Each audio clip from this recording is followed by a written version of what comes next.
problema. Ahí ya salió el mensaje. Bueno, con respecto a alteridad de Klotz, básicamente lo más importante es entender qué es alteridad, ¿no? Porque tal vez es un lindo concepto, pero que no nos queda claro bien qué es. Alteridad es, digamos, ese juego de relación, se podría decir, que le sucede a un antropólogo, quiera o no, cuando va hacia algún lado. O sea, Stan Cole lo que propone es decir, bueno, hay dos cuestiones que pueden sucederle digamos, a una persona que se dedique a la antropología. O su lugar, o, digamos, va a poder saber manejar, que le resulta, digamos, ya habitual, o por otro lado, a buscar las adversidades, las dificultades y ver con qué, digamos, se puede encontrar y cómo sobrellevarlo.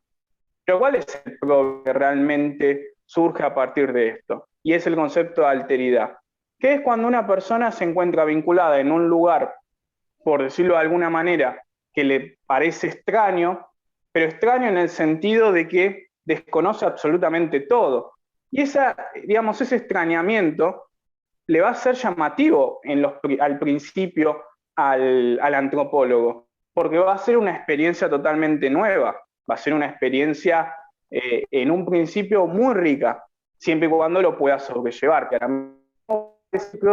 Cómo se tiene que sobrellevar justamente en este juego, él habla del, digamos, lo cercano, lo familiar, y lo extraño, lo lejano, que también él le adjudica otro nombre, digamos, tal vez ligado a la rareza, ¿no? A esto que a nosotros se nos hace, digamos, desconocido y que poco a poco tenemos que ir interiorizándonos para, en base a eso, primero, digamos, ayornarnos nosotros, ¿no? El primer punto de vista va a ser, bueno, nosotros nos tenemos que adaptar al ambiente en el que estamos y después, claramente, que si nosotros nos adaptamos, empezamos a manejarnos con, digamos, respecto a estas sociedades que nosotros vamos a analizar o vamos a explorar o a recolectar información, mientras más amistosos, cercanos empecemos a hacer, claramente, seguramente más información vamos a poder acceder.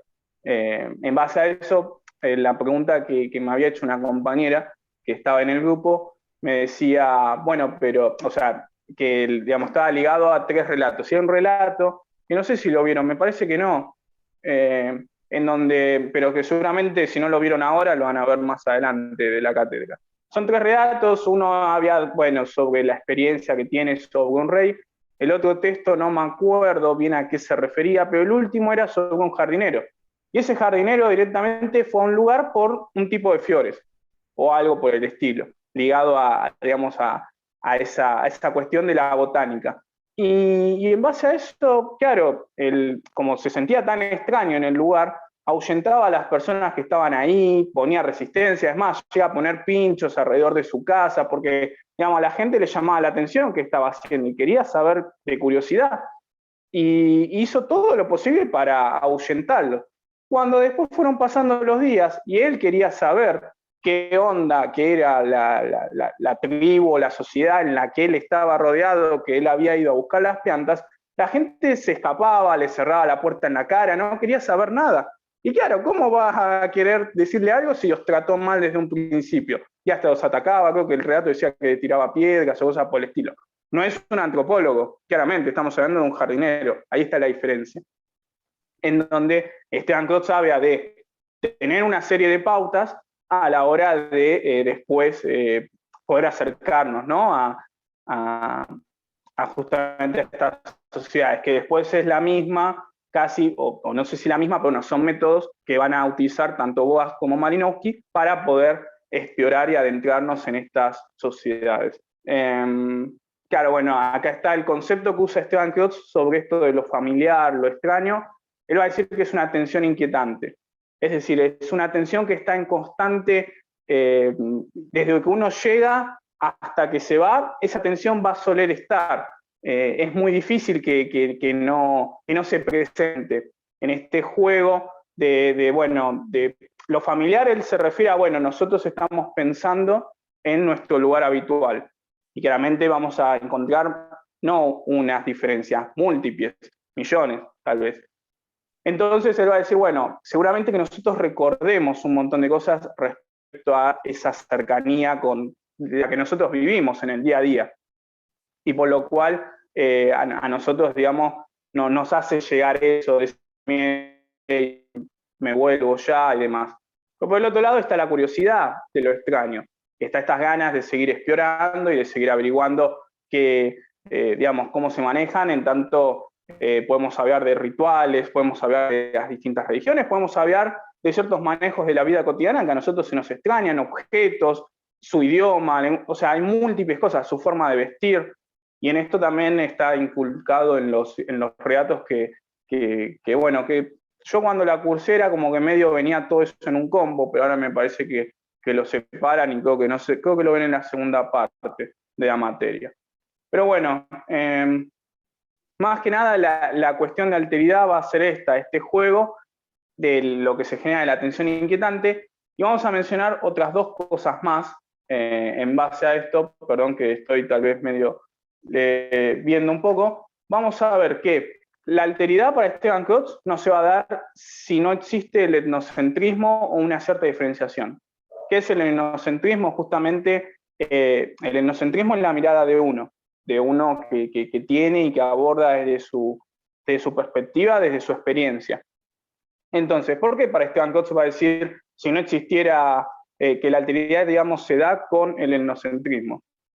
Básicamente porque si no existiera el etnocentrismo, es decir, nuestra propia experiencia vivida, en parte ¿no? de lo que venimos teniendo, a nosotros no se nos resultaría extraño lo que vamos a ver, o lo que vamos a estar por ver, o no se resultaría familiar o amigable en el sentido de que ya lo vivimos, nuestro lugar de origen. Nada, básicamente igual a alguno tal vez también le pasa, digamos, sacando un poco el lado antropológico, que cuando va a un lugar por primera vez le llama toda la atención, es como que digamos, quiere ver todo, quiere conocer, quiere explorar. Bueno, básicamente es eso, o sea, nada más que, digamos, estamos hablando de una cuestión que tiene que ver que después con la antropología, en donde nosotros tenemos que explorar cierto lugar, cierta sociedad, cómo se convive allí, el entorno, y todo lo que había mencionado anteriormente, pero si lo vinculamos en las experiencias individuales de cada uno, cuando fue tal vez a algún lugar y que también, digamos, se interesó en la historia de ese lugar, o digamos en ciertas estructuras o elementos, se va a ir dando cuenta de que en base a eso, todo ese juego al principio, y tal vez sí llega un momento que dice, no, yo ya quiero volver a mi casa, no aguanto más, nada, yo ya quiero volver a mi vida normal. Bueno, básicamente vida normal en el sentido, bueno, a la rutina y demás. Si fueran unas vacaciones tal vez ya se extendieron un poco de más y todo eso, puede pasar. Y bueno, básicamente es ese juego que va a ver Esteban Klotz, pero bueno, otra vez nuevamente lo reafirmo, vinculado a la antropología. En este sentido, yo ya salto ahora a lo que vemos en la clase 4 y 5 porque se me hace más rico para compararlo. Vamos a ver entonces el trabajo de campo etnográfico y de la entrevista, ¿no? Que son, digamos, dos elementos que también se ven, si no me equivoco, no se ven en la misma clase, pero que tienen una cierta continuidad. Entonces, en el trabajo de campo etnográfico, básicamente es, bueno, nosotros tenemos este juego, tenemos esta alteridad que se da por el etnocentrismo, vamos a tener esta tensión inquietante que va a estar siempre. ¿Cómo la lleva adelante? Bueno, en base a lo que se ve en el trabajo de campo etnográfico, vamos a tener a dos autores que van a ser Boas y Malinowski. El texto, si no me equivoco, es de Cueva, Taca, algo así. En donde, bueno, básicamente lo que se va a decir de Boas es la etnografía, ¿no? Para Boas, todo tiene que ser escrito. La etnografía es literalmente escribir todo, o sea, no hay otra cosa. Tiene que ser descripción densa, él lo llama. Descripción densa porque, claro, al marcar y anotar absolutamente todo, claramente que se va a hacer una descripción enorme, absolutamente de todo. O sea, no puede quedar detalle que no esté escrito. Estamos hablando, ¿no? Igual de otros momentos, de otras épocas, pero bueno, entonces el antropólogo tiene que ir con un cuadernito, con una nota, y se tiene que proponer desde el momento que llega hasta que se va, que no se le haya escapado nada de la etnografía, es decir, de no haber anotado todo. Hay un texto también en Comunicación 2 que se habla sobre el desarrollo de la etnografía y demás. Si alguno la cursó, tal vez ya sabe es el primer texto, si lo siguen dando, si alguno la cursó ya sabe a qué más o menos me estoy refiriendo. Pero bueno, se habla más o menos en base a eso, ¿no? De parte de Boas. Y es todo, digamos, la escritura y es como que se hacen archivos muy extensos y todo, en donde, bueno, básicamente lo que interesa para Boas y le da una prioridad notable a la escritura. Entonces Malinowski, que va a llegar más adelante, va a decir, está todo muy lindo con la descripción, digamos, densa, con toda la escritura, pero para mí no debería ser tan así, porque tal vez la gente después no entiende nada, o cuesta comprender, digamos, toda la escritura, porque ¿cómo haces para analizar un montón de cosas? Entonces, más allá de especificar alguna que otra cosa, Malinowski va a decir, primero que nada, hay que darle un formato académico. No puede ser que, digamos, un antropólogo no puede escribirlo, digamos, de la misma manera que lo podría escribir cualquier otra persona. Tiene que haber un rasgo, por lo menos diferenciador, que tenga más coherencia, más sentido, que esté, digamos, más formal a la hora de leerlo. Tiene que tener una cierta característica de contenido académico. Él lo que va a decir es que hay que comunicarlo de manera académica. Vos lo podés escribir tal vez de la manera en como puedas, digamos, porque nosotros mismos nos pasa cuando tomamos apuntes y lo tomamos de una manera que nos sale, pero después a la hora de hacer un resumen lo tenemos que volcar de manera comprensiva hasta que quede lindo, en algunos casos, de manera, digamos, del estilo. Bueno, Malinowski se acerca un poco a eso. No se queja de que hay que anotar todo tal vez, pero después hay que comunicarlo, no una descripción densa. Tiene que ser de una forma académica. Y en base a eso va a tomar otro punto que para mí es, digamos, el texto, si no me equivoco, había de una revolución funcionalista. No sé si están así, o sea, revolución seguro, no estoy, digamos, si la palabra es funcionalista, que va a ser la observación participante. Básicamente, para Malinowski seguramente, digamos, por lo que se ve en el texto, de los mejores elementos a la hora de estudiar una aldea, una tribu, una sociedad. Observación participante se refiere a, literalmente, yo observo, ¿no? Cómo, digamos, por ejemplo, no sé, están preparando algún tipo de ceremonia. Puede ser, digamos, una ceremonia X. Bueno, yo la observo. Directamente no es que, digamos, estoy involucrado realmente al 100%, que estoy realizando algo en conjunto. Pero, ¿por qué la llama participante entonces? Porque de alguna manera u otra, uno está influenciado en base a eso. Digamos, uno, cuando habla sobre el antropólogo, y también las personas, porque acá tenemos un efecto que se llama, bueno, en algunos casos se llama el efecto de cámara. Nosotros cambiamos cuando tal vez nos apunta una cámara, no actuamos de la misma manera. Bueno, en este caso, estamos ante una persona que sabemos que nos está observando, que nos está viendo de qué manera nosotros nos manejamos, y en algún punto u otro eso afecta, intercede. Y bueno, en ese sentido también se da la observación participante, ¿no? En que el antropólogo, cuando observa, interfiere en la realidad que está mirando y que está viendo. La idea es que el observador pase desapercibido igual, que sea como algo, porque justamente esto que estoy diciendo, si no, digamos, están actuando en base a que hay alguien que los está, digamos, que los está mirando, que los está observando. La idea sería que actúen como actúan sin que esté esa persona, sin que exista, casi en algún sentido. Entonces la idea es que pase lo más desnaturalizado posible. Y también, digamos, en base a esto que estoy hablando, después si el antropólogo puede llegar a entrometerse en alguna de estas ceremonias, de estos rituales, es más, hay una especie de comentarios o de cosas por el estilo, o películas, cortos, y demás, que tal vez una persona que fue a explorar a diversos lugares, como que después lo involucran, ¿no? Tratan de, como también para hacerlo de una manera amistosa, amigable. En base a eso, digamos, el antropólogo que tenga ese círculo como un poco de lo amigable, de lo familiar, y que pueda, de alguna manera, claramente no va a cambiar el rumbo de, por ejemplo, no sé, podemos suponer una ceremonia a un recién nacido no se lo tiene que mojar en un agua. Bueno, un antropólogo puede hacer eso de lo más normal, por decirlo de alguna manera, pero tal vez no va a poder, no sé qué elementos utilizar, al menos digamos, a poquitos días de llegar. Tal vez, no sé, por ejemplo, recitar digamos, lo que podría ser para nosotros un testamento o algo por el estilo, claramente que no, en los menos días. Pero bueno, en base a eso yo lo que digo, tal vez lo más interesante es esta cuestión del observador.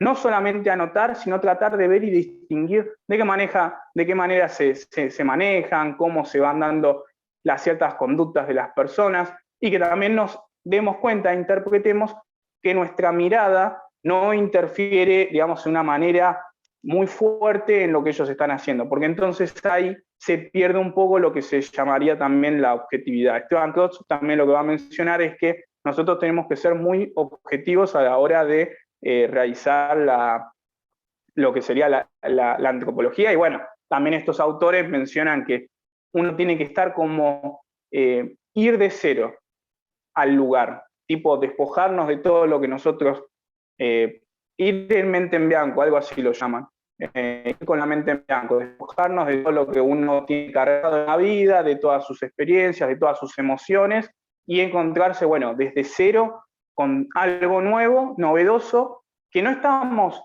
ni para exaltarlo, ni para criticarlo. Es simplemente otra forma de vida que a nosotros, digamos, en algún punto nunca estuvimos, digamos, involucrados en nuestra existencia.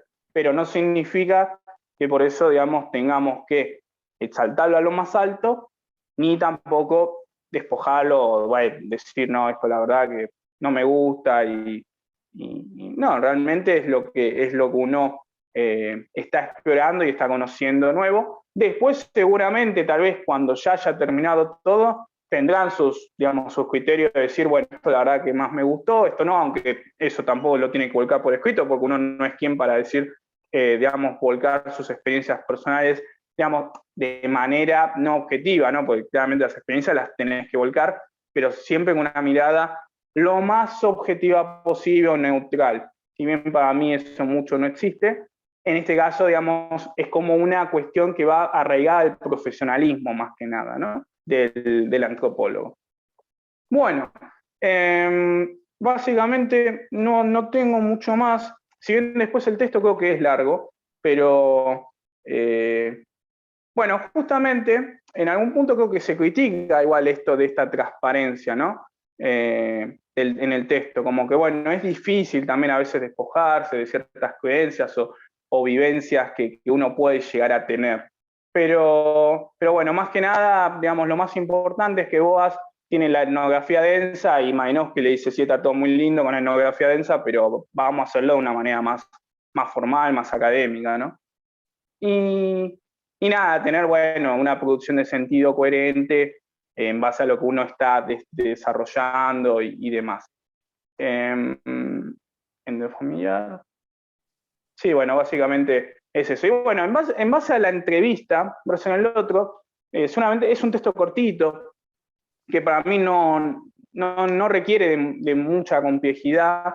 Es simplemente una recomendación de Capdevila, que es el autor, de, bueno, cómo una persona, o la autora, si no me equivoco, no sé bien, ahora me acordé el apellido, de cómo una persona tiene que encarar una entrevista en base a bueno, lo que decía, porque la entrevista esta no está ligada a una cuestión antropológica solamente, sino que está ligada a cuestiones de vida. Yo soy periodista y si, digamos, también en algún punto a la hora de hacer una entrevista tengo que tomar en cuenta ciertos parámetros que aparecen en este texto.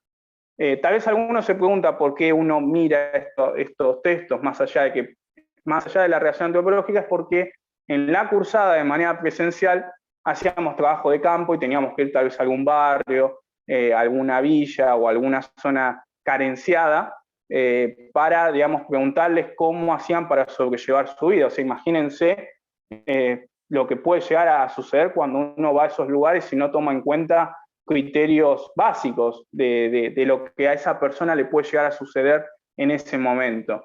Por eso el texto, ¿no? Entre otras cosas. Lo quería aclarar porque tal vez a alguno le podía llegar a generar ruido el por qué.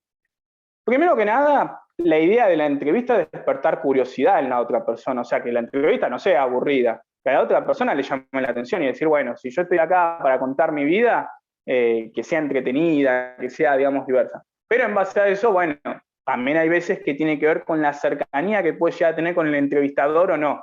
Si tal vez un entrevistador, por suponer, ¿no?, de periodístico, tiene una mirada política muy en contra de la persona a la que va a entrevistar, bueno, tal vez esa cercanía no se puede llegar a dar. Pero bueno, acá estamos hablando, digamos, bajémoslo a que las dos personas tal vez ni se conocen, ni saben de qué se trata, o con la mirada antropológica realmente, ¿no? Entonces, la entrevista en realidad tiene que ser como una cuestión que sea ida y vuelta incluso. Uno no se tiene, perdón, Bianca, sí, no vi que... ¿Vos te acordás más o menos el día que la vez que te tomaron a vos como, o sea, ¿en qué se basa? ¿Más hacer un informe con tus palabras o explicar un concepto? No, En no, uno, no, en base a vos decís a, respecto a esto que había comentado de cuando íbamos a a este entrevistar a... mañana. No, a ver, era más que nada, si bien sí, tal vez venía acompañado de un cierto informe y demás, la idea era una pregunta y respuesta. Es decir, yo pregunto y bueno, la persona se respondía, después lo teníamos que transcribir todo, eso en base a la etnografía. Y una vez realizado eso, bueno, ver cómo tal vez la persona actuaba, si estaba, digamos, insegura o tenía algún cierto gesto, o, digamos, cuestiones, si había mucha confianza, no. Pero bueno, eran preguntas estipuladas por la cátedra. Alguno, digamos, vos podías modificar, digamos, en algún aspecto la pregunta, pero no tenía que ser, no se tenía que seguir por las ramas y demás. Entonces como que ya había un perfil, no era que era a total libertad de los estudiantes.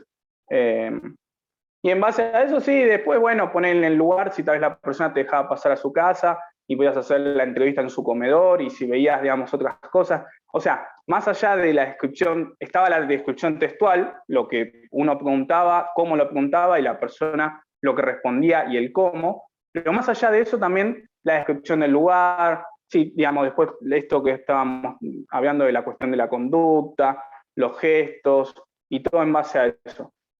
El cuatrimestre pasado y el año pasado, lo que pasó fue que tuvieron como que hubo un relato, en base a esto que estoy hablando de antropología, le dieron como un relato, bueno, a un barrio o, o un comedor, y cómo ustedes se entrevistarían, o a qué personas se entrevistarían, o de qué manera, y bueno, era como que se tenía que poner a comentar en base a estos aspectos, y decía, teniendo en cuenta qué cosas. Y bueno, justamente el lugar en el que están, si reciben ayuda o no del Estado, cómo hacen para, digamos, si es un comedor, tener los recursos necesarios. Bueno, eran cuestiones de ese estilo que se podían preguntar, las respuestas obviamente que eran inventadas también, y bueno, era como un trabajo práctico, pero vinculado también, no sé si después había como alguna pregunta de parcial que podía hacer de alguna manera. Tal vez ahora no sé si están así, no sé si en el modelo de examen que se vio relacionado a esto,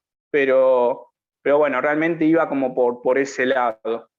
Yo cuando la cursé era así, sí había como un informe más detallado al lugar que elegíamos, a dónde íbamos a entrevistar. Pero bueno, en base yo era una villa de Loma de Zamora, no me estoy acordando bien cuál es, no era alguna de las tal vez más conocidas, yo soy de Lanús, ¿no? Y bueno, yo me acuerdo que era como, bueno, fuimos casi todos en grupo porque era todo, era también, bueno, el prejuicio, el desconocimiento, porque la verdad que la mayoría de las personas nos trataron re bien cuando dijimos que éramos de la universidad, que queríamos hacer unas preguntas y demás, para un informe de una materia, la verdad que no tuvimos casi ningún problema, la mayoría se dejó grabar, así que nada, ahí te das cuenta también cómo a veces uno está cargado de ciertas cosas que después digamos, ciertos prejuicios y demás que los asimila de alguna parte, pero que después en la realidad no se condicen o no coinciden. Pero bueno, en base a esto, justamente con el texto de la entrevista en el otro, hay 7 elementos o pautas que va a decir el autor.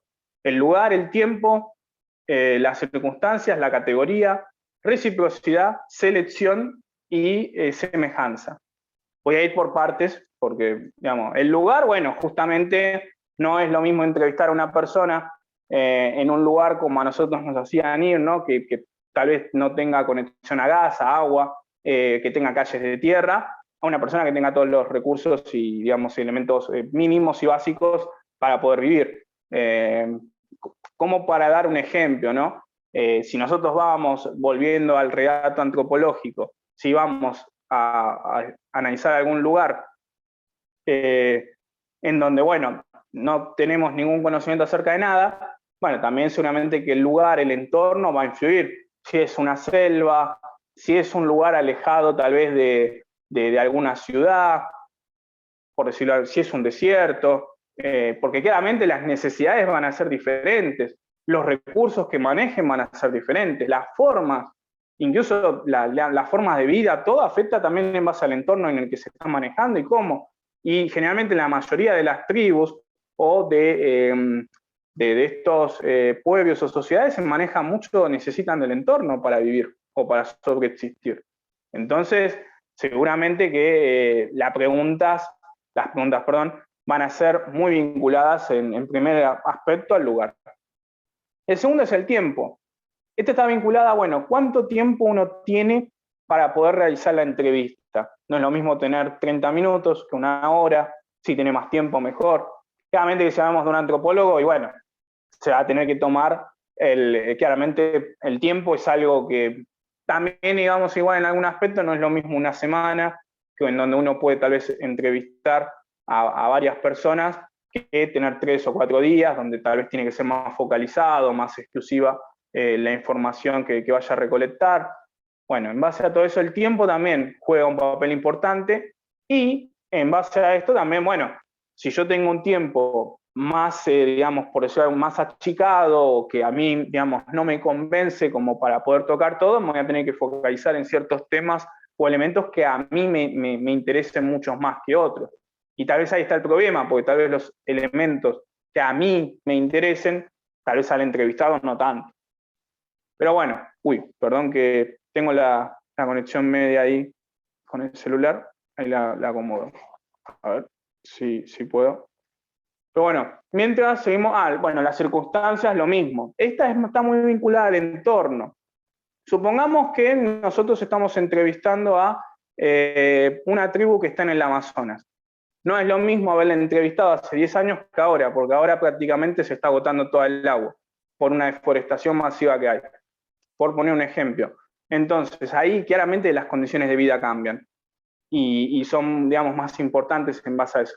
La circunstancia está muy vinculada al entorno, vinculada al lugar, al primer punto, y claramente también, digamos, si la circunstancia, si era una sociedad en la que, por decirlo de alguna manera, hace 5 años tenía 1000 personas más y por algún motivo u otro esas personas, digamos, ya no están, bueno, claramente también va a ser un punto importante en base a eso. Si hay una cuestión política de fondo, en donde si son perseguidos, si son respaldados por el Estado, también en base a eso, digamos, Bolivia tuvo muchos de estos elementos hace años atrás, bueno, o sea, en 2019 hubo el golpe de Estado, después volvió el gobierno que estaba, y habían como 2 miradas acerca de los pueblos originarios de Bolivia. Es más, el mismo nombre del país, Estado Plurinacional se llama, y ya van a ver un texto de García Linera respecto a eso. Entonces no es lo mismo un tiempo que el otro, claramente que no. Bueno, las categorías tienen que ver con, bueno, en base a, seguramente a quién estoy entrevistando, ¿no? O qué elementos juegan en esa sociedad para determinar, bueno, esta serie de jerarquización que se puede llegar a dar. Generalmente y está vinculado al aspecto de selección, cuando hablamos de tal vez de entrevistas muy puntuales, tratamos de elegir a personas que puedan ser referentes o que puedan tener algún cierto carácter de importancia en ese lugar, en esa contienda, ¿no? Como que pueden hablar por otros, ¿no? Por ejemplo, si tal vez estamos hablando de un comedor, tal vez hablamos con la que lo lidera, tal vez hablamos con el cocinero que es el que se encarga de la comida y el que sabe realmente todas las necesidades que pueden pasar o qué elementos, cómo hace para darle de comer a 500 pibes en un día, básicamente con los recursos que tiene. Bueno, puede ser un puntero político, o sea, alguien que de alguna manera tenga algún respaldo de autoridad y pueda, digamos, hablar por otras personas también. Y eso está vinculado también con el aspecto de selección, o sea, nosotros no seleccionamos a veces a cualquier persona para hablar, sino también buscamos en estos elementos a esta gente de importancia. Reciprocidad es lo que había mencionado hace un principio con respecto a la entrevista. La idea es que haya un ida y vuelta, no solamente el entrevistador pregunta la entrevistada o el entrevistado responde, sino que también el entrevistado se sume y también te pregunte, che, pero esto para qué onda, para qué lo necesitan o por qué les piden esto desde la facultad. ¿Qué onda? Hay a veces que hasta cuando yo fui a entrevistar pensaban que tal vez, digamos, íbamos a hacer como un informe súper mega elaborado, en donde tal vez después iba, no sé qué podía llegar a suceder, porque tal vez eran lugares, vuelvo a repetir, medio muy precarios, y que bueno, tal vez el Estado podía llegar para, bueno, darles esta conexión a gas o ciertos elementos que pasaban, y uno realmente sabía que no, digamos, es un trabajo por decirlo de alguna manera, para una materia y que no iba a trascender mucho más, pero pasa. Y bueno, en base a eso, digamos, a lo que voy es que también las personas se interesaban, bueno, ¿por qué me están entrevistando? No solamente se quedan con, bueno, te respondo y ya está. No, pero ¿por qué querés la información? ¿Qué necesitas? ¿Qué buscan con esto? O sea, más allá de que era una materia. ¿Pero la universidad va a hacer algo? ¿Hay un informe? O sea, ¿hay gente detrás de eso, de investigación? Bueno, esa es la idea más allá de todo, ¿no? Que haya también un interés de la otra persona. Lo hablo, bueno, por lo que viví, más que tal vez a lo que aboca un poco el texto, pero sí, la idea es que el entrevistado o la entrevistada se interese también en la entrevista en sí y también haga preguntas. Al tiempo lo puedo relacionar con la teoría del evolucionismo, en base a qué, digamos, porque, a ver, vos decís el tiempo histórico. Sí, porque supongo que sí, en base a cómo se fue desarrollando. Sí, a ver, yo creo que más que nada igual mismo la pregunta de orientar con qué texto lo puedes relacionar. Yo no lo retocaría tanto por ahí porque básicamente, digamos, cuando hablamos de esto, de la entrevista y demás, ya es cuando ya es la etapa casi del Homo sapiens. No, es muy poco lo que se puede llegar a descubrir o a dar de la entrevista, digamos, con los, digamos, seres humanos en base a cuestiones anteriores. Del tiempo histórico, sí, a ver, tal vez hoy se tienen muchos más elementos en cuenta que tal vez hace 500 años atrás o cosas por el estilo, que tal vez ni importaban las entrevistas, iban y como bien mencionaba con el tema del racismo que ya vamos a ver, prácticamente a la gente que tenía alguna forma de manejarse lo iba a hacer de cierta manera sin importarle lo que opinaba el otro. Y digamos, en ese sentido, hoy ya no pasa tan así, podríamos decirlo, pero bueno, no lo vincularía. Yo no lo vincularía, personalmente, pues sería como, puede salir mal. Yo creo que cuando te punten de evolución, va a ser el texto de Mayer y el de Fisher, y listo. Y no te van a pedir relacionarlo con otro texto. Sí, relacionarlo claramente con los conceptos que habíamos mencionado recién, de alteridad, de Boas y Malinowski, bueno, justamente todo esto que tiene que ver mismo con el etnocentrismo, se puede relacionar con el etnocentrismo, porque no hay alteridad si no es por el etnocentrismo, pero no lo vincularía tanto con respecto a la evolución. Bueno, y me faltaba, y semejanza. Bueno, semejanza tiene que ver justamente si una persona, qué tanta similitud puede ya tener, digamos, el entrevistado con la entrevistada, perdón, el entrevistador, entrevistadora, con la persona a la que le está realizando la entrevista. En mi caso, por ejemplo, cuando yo iba a hacer esta serie de preguntas, no, era como que la semejanza, y, a ver, sí, desde la cuestión cultural, o digamos, el lenguaje, las formas de... Pero también, digamos, hasta ahí, porque yo no considero que viva en un barrio en el que yo, por ejemplo, tal vez de mis vecinos no conozco, o sí los conozco, pero no me hablo con ellos. Y hay barrios o villas en las que prácticamente todos se conocen con todos, y hay una cierta familiaridad y amigabilidad que yo con las personas que vivo cerca de mi casa no tengo. Hay ciertos códigos y lenguajes que también desconozco, y realmente más allá, digo, de las necesidades básicas que puedan llegar a no tener satisfechas como realmente se debería, y que yo por suerte agradezco que sí, pero va más allá, digamos, del lado económico, va hasta del lado social, y no es la misma forma, de la misma manera. Entonces la semejanza, sí, bueno, sí, que compartimos prácticamente casi, o tenemos conocimiento acerca de muchos aspectos en común, pero sigue habiendo cierta diferencia, ¿no? Y bueno, eso se va a ver influenciado en la entrevista claramente, en algún aspecto o en otro, en el uso del lenguaje, en el uso tal vez de alguna forma para comunicar algo, o de enfatizar cierto aspecto que tal vez para nosotros no se nos es llamativo, y todo eso, digamos, uno lo tiene que estar, por eso digo de la cuestión de objetividad, o de ir casi con la mente en blanco, de estar, digamos, bueno, en consideración de que uno lo que va es a conocer, y que no, todo lo que, digamos, se vuelque ahí es conocimiento, nada más que eso. Bueno, esos son los 7 puntos. Después, claramente que había, que bueno, tiene que haber una relación, ¿no? Que se mantenga, que el lugar siempre se tiene que tratar igual, si bien tiene que haber interacción claramente, pero que el lugar siempre sea el de uno que está preguntando, ¿no?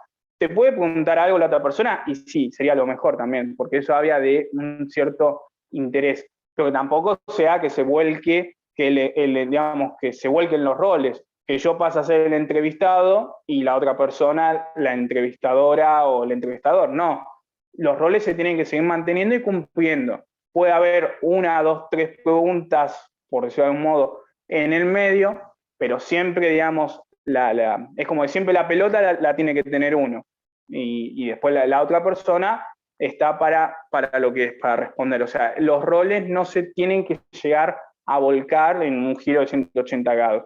Sí, puede hacer preguntas, pero no de una manera ya constantemente, pues si no ya se pierde esa noción básica.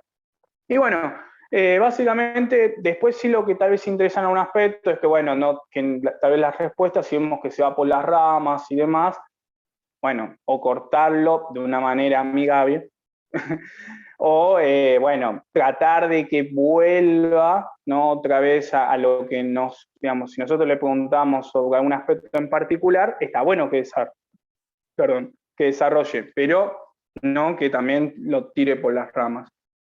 Y bueno, no hay mucho más, o sea, es básicamente como si ustedes fueran digamos, piensen cómo entrevistarían a cierta persona, y bueno, en base a eso, tengan en cuenta tal vez los 7 elementos o pautas del principio, pero bueno, básicamente va por ese lado, ¿no? Por eso, al final había como de un imaginario de la entrevista. Háganse como un mapa mental y digan, bueno, yo tengo que entrevistar a tal persona, ¿cómo hago para entrevistarla? Que generalmente es, bueno, yo anoto las preguntas, yo sé más o menos para dónde ir y demás.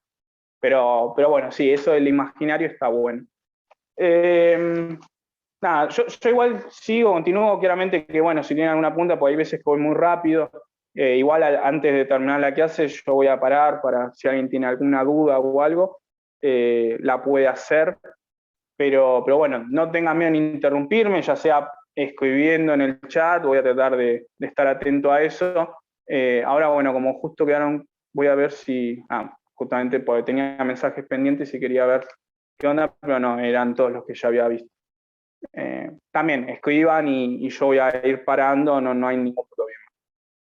Pasamos a evolución, que es digamos, en base a las categorías, yo las diferencié alteridad, evolución y racismo. Alteridad y racismo se vinculan por justamente, digamos, la cuestión del etnocentrismo también siempre que va a estar girando en el medio, pero bueno, básicamente son como las 3 categorías como para yo, digamos, guiarme y poder diferenciarlo. Pero Pero bueno, pasando al lado de evolución, tal vez esto es lo más antropológico realmente cuando uno se pregunta, bueno, ¿qué es antropología? Y bueno, es la historia de los seres humanos y demás, y nos imaginamos todos los huesos y todo ese tipo de cosas, o del aspecto de cómo llegó hoy el ser humano a ser el Homo sapiens. Bueno, sí, este texto, el de Mayer, es como tal vez el más vinculado a lo que a nosotros se nos llama antropología cultural, y les aseguro que va a ser casi el único texto. En donde, bueno, acá lo que se va a ver es el tema de la evolución, ¿no? En donde hay ciertos autores, hay un autor antes de llegar a Darwin, que es Lamarck. Lamarck en 1809 es como el primero que propone una teoría, ¿no? En donde, que va a ser, digamos, ocupa el centro de atención en esa teoría, hasta que llega la evolución de las especies con Darwin. Lamarck lo que va a proponer es que hay 4 principios para la evolución humana. El primero es la existencia, o sea, que en los organismos existe un impulso que tiende a la perfección, siempre, por decirlo de alguna manera. Que para adaptar circunstancias que existen. Él va a hablar, bueno, de un hecho frecuente, la generación espontánea. Él va a decir que, bueno, es como que hay una cierta generación para las especies y que, bueno, esto se va a ir dando, conforme va pasando el tiempo, va a surgir una generación nueva, tipo de golpe, que tal vez tenga estos criterios anteriores. Y después sí también va a decir, bueno, hay ciertas especies que tienen una herencia o rasgos adquiridos de otras especies. Entonces, él va a hacer como una cierta defensa, él va a decir, hay especies que surgen de la nada y hay especies que sí, vienen con rasgos o características ya adquiridas por otras especies. Y lo que él decía, digamos, el postulado de Lamarck era que la única forma para explicar la diversidad de especies que existía era que, digamos, si se aceptaba que la Tierra tenía como una gran antigüedad y que había todo un proceso gradual, digamos, de algún modo, ¿no? Que iba, digamos, o sea, la evolución siempre existía y que era la única forma para explicar la diversidad de las especies. Entonces, se había como, en este sentido, es una evolución vertical, siempre para arriba, ¿no? O sea, la evolución va a estar, digamos, no hay, digamos, ni siquiera una barrida en cuanto a eso, o sea, siempre va a existir y va a estar. El tema es que, bueno, llega Darwin y digamos, él va a interiorizarse en esto de la diversidad, ¿no? Él va a decir, más que nada, por el origen. Está todo muy lindo, sí, es verdad lo que dice Lamarck. Hay una diversidad, pero tremenda de las especies. Tenemos para tirar para arriba. ¿Pero de dónde surge?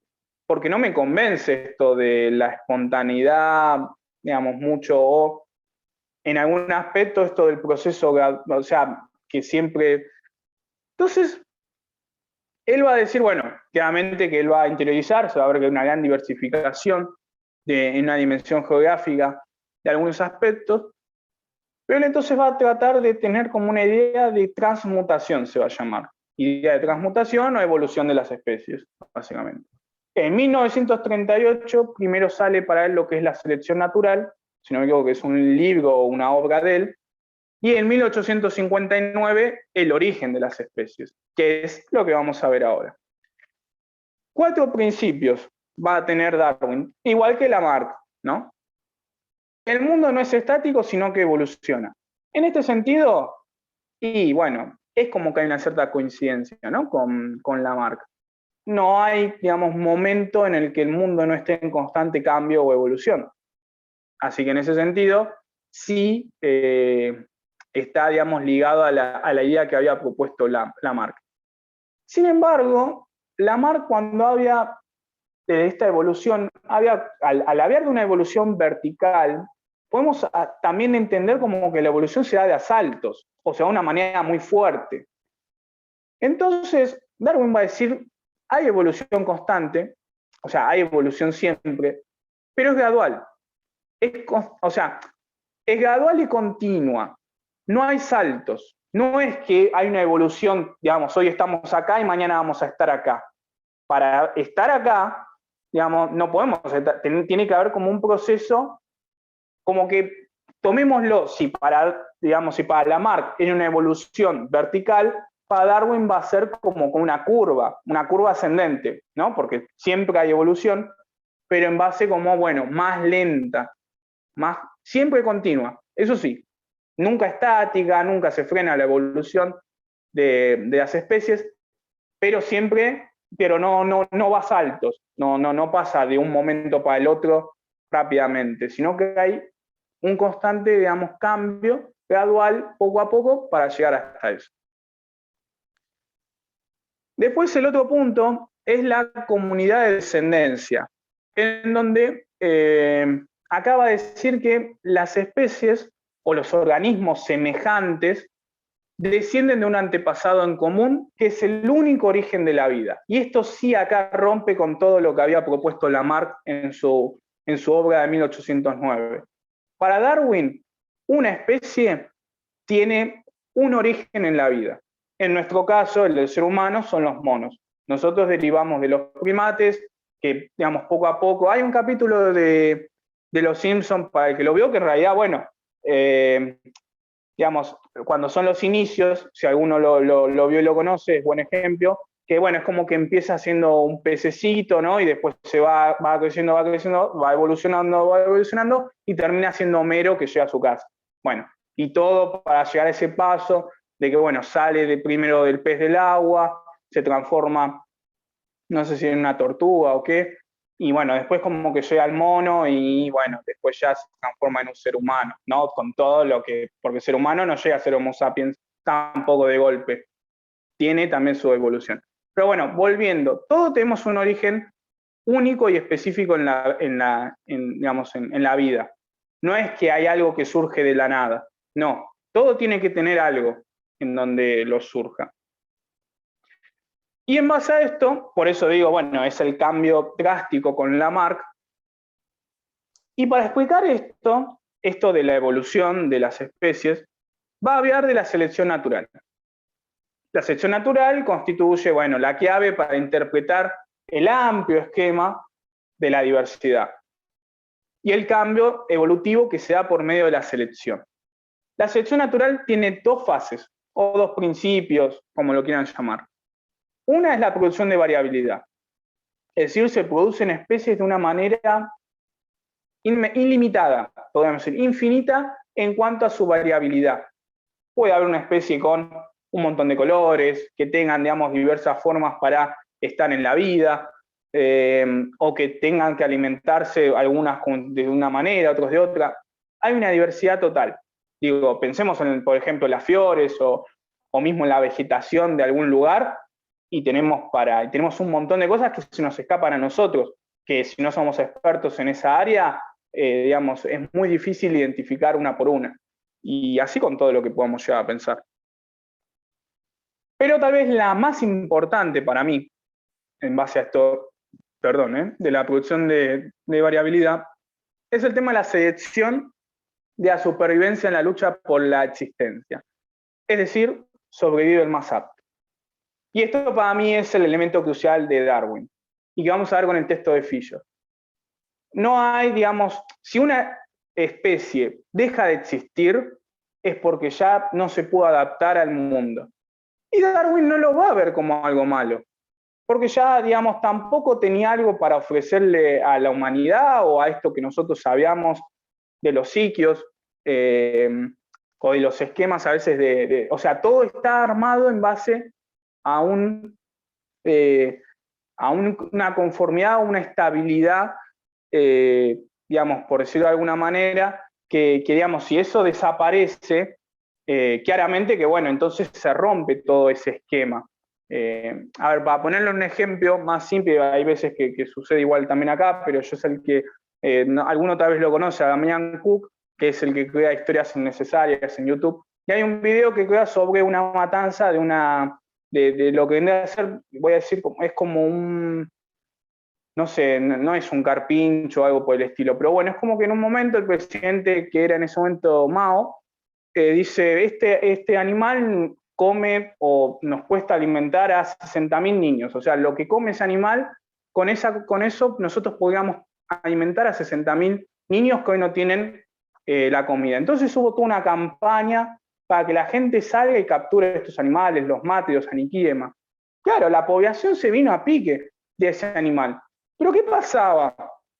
Ese animal contrarrestaba las langostas, contrarrestaba a todo lo demás, digamos, insectos de ese estilo, cangrejos y demás, que se empezaron a multiplicar por millones porque no estaba su depredador natural.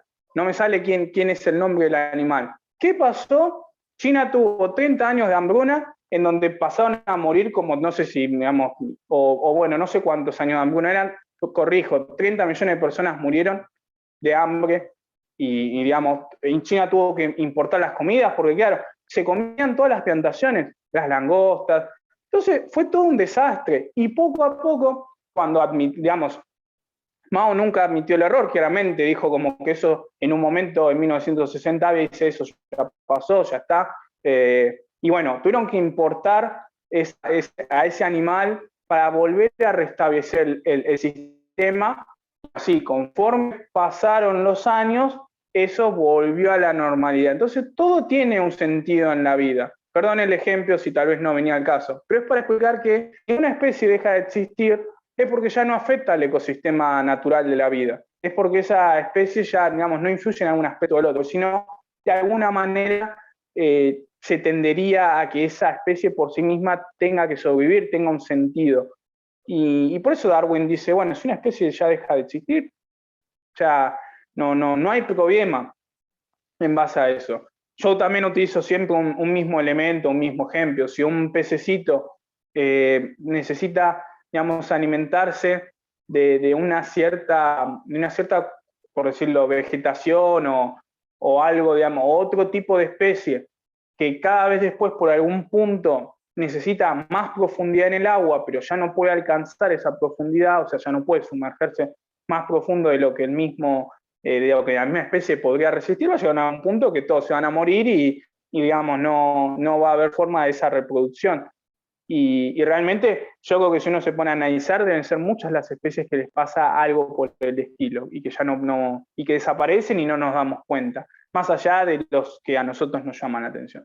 Después sí es verdad que hay especies que seguramente se extinguen por obra del ser humano, pero en términos reales, no volviendo al caso, para Darwin, si una especie deja de existir es porque ya no influye en estos ecosistemas.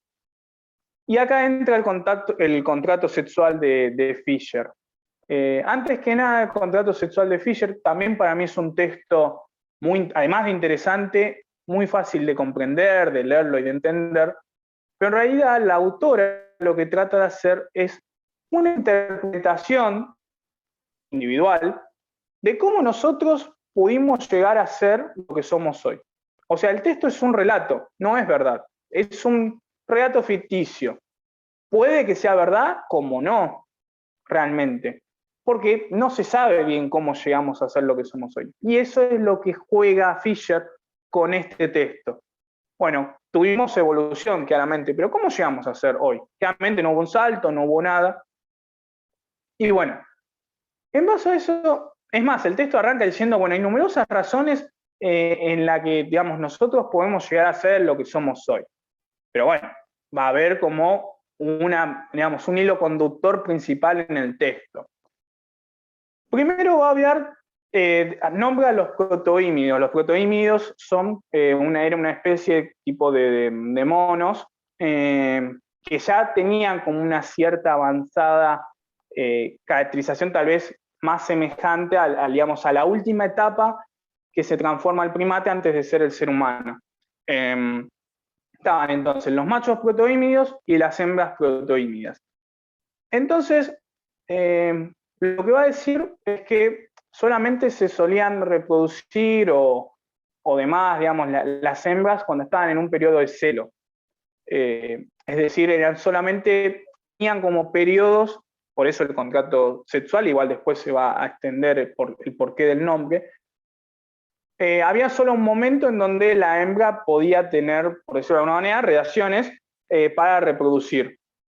y es donde ahí el macho, digamos, tenía que estar como para, bueno, poder ver satisfecho su necesidad sexual, pero no era, digamos, de una manera, era cuando, bueno, la hembra estaba en celo.